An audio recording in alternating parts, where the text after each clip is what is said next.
I'm going to talk to you today about the concept of whether we can prevent dementia.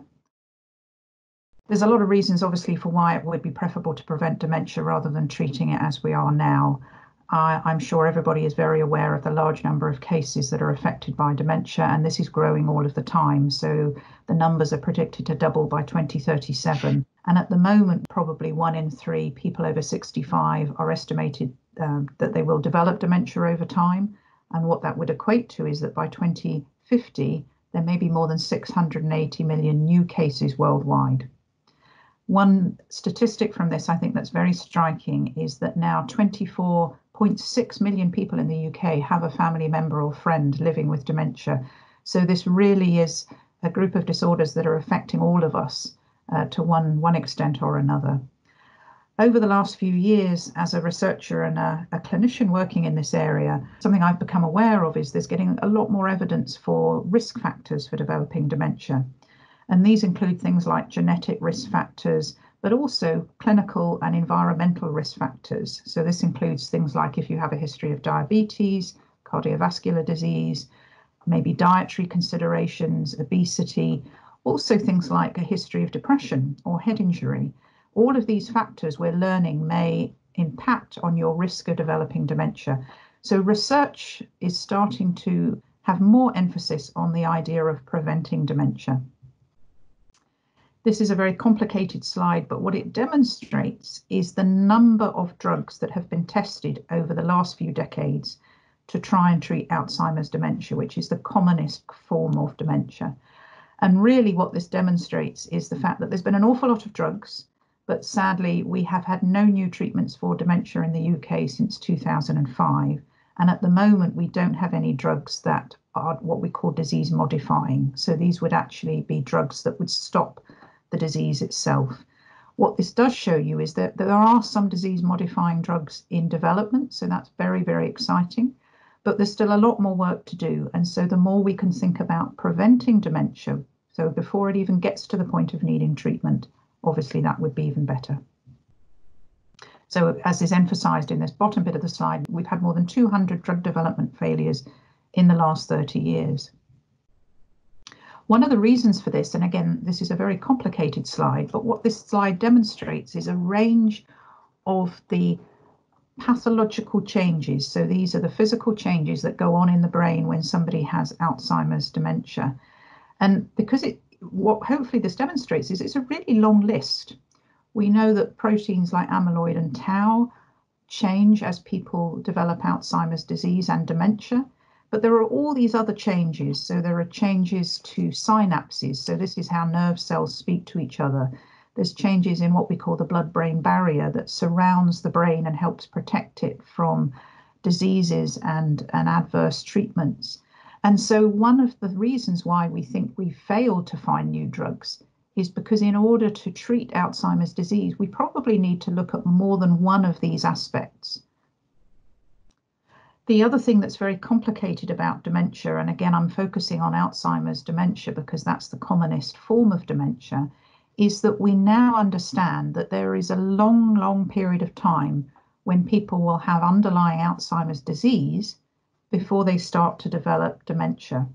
And what this diagram hopefully demonstrates is if you look at the bottom line of the diagram, when people start off, if you like, in the normal realm where their memory and their thinking capacities are as the rest of us would want, over several years, they will develop what may be called mild cognitive impairment and then progress into dementia. And for researchers, we call these groups preclinical. So that's a group before people start to develop any type of disease process or symptoms. And then the prodromal group means people are starting to develop memory problems, but they don't impact on their life enough that we would call it dementia. And what this means is those coloured lines that you can see on the graph demonstrate that certain things change in the brain way before people get to the dementia stage. So that includes build-up of these proteins that I mentioned just now, amyloid and tau, and changes to brain structure. So if we are going to prevent dementia, we need to look at preventing it years before people get to the dementia stage. So ideally, we'd want to do some primary prevention if we could. So this is stopping people even getting Alzheimer's disease years before they develop dementia. Or maybe we could try and complete some aspects of secondary prevention, and this would be where people are starting to get memory symptoms, but they haven't got dementia in itself at this point. What this slide demonstrates is that there are a range of pathologies that I've just mentioned that go on in the brain, and these are represented by these different coloured bubbles. So they refer to A beta, refers to this protein amyloid. You can see a green bubble which has got tau on it. But what this does demonstrate is that these different changes that happen in the brain, as I said, probably decades before somebody develops dementia, probably change at different points of the age span. So what that means is if somebody develops Alzheimer's disease and then goes on to develop dementia, if we're going to look for a treatment to tackle these different aspects, these different sets of changes going on in the brain, we probably need to target treatments and looking at how we reduce somebody's risk in a different way depending on how old they are. And that's something we've never really thought about. We've worked a lot on research to develop new drugs, but we've never really thought about the fact that maybe we need to develop different drugs according to how old you are.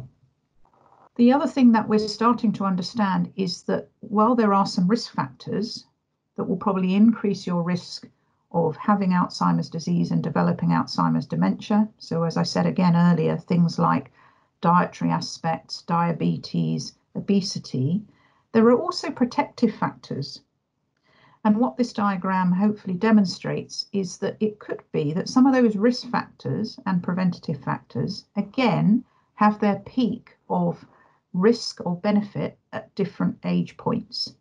So we're starting to get a sense, for instance, that maybe having an unhealthy diet or suffering from things like high blood pressure or obesity may have their biggest impact in midlife, whereas it could be that having things like diabetes or strokes may actually have a bigger impact on your likelihood to develop dementia a little bit later. Similarly, we don't understand a lot about the protective factors. We know that if you stay mentally and physically active, this improves what we call your cognitive or brain reserve. So it seems to protect you from suffering the impact of dementia because your brain can compensate on some level. And it could be these protective factors have maximum impact at certain ages. So we don't understand too much about the age structure of what happens before you get dementia. So what we would ultimately like to be doing is that when people go and see their GPs or are referred to memory clinic services, we no longer just say, we think you have dementia or we don't think you have dementia, but we actually give you a prognosis and we give you some idea of the probability that you may develop what we call biomarkers. So these are the brain changes that we know predict future dementia. We could maybe give you a probability of developing some cognitive problems with your memory or other aspects of thinking and subsequently dementia. So how can we do that? So, I mean, it's obviously a very big ask, but would be incredibly valuable if we would be able to be to the point where we can predict people or give people a prognosis of developing dementia. Well, the first thing is we have to identify people that are most at risks.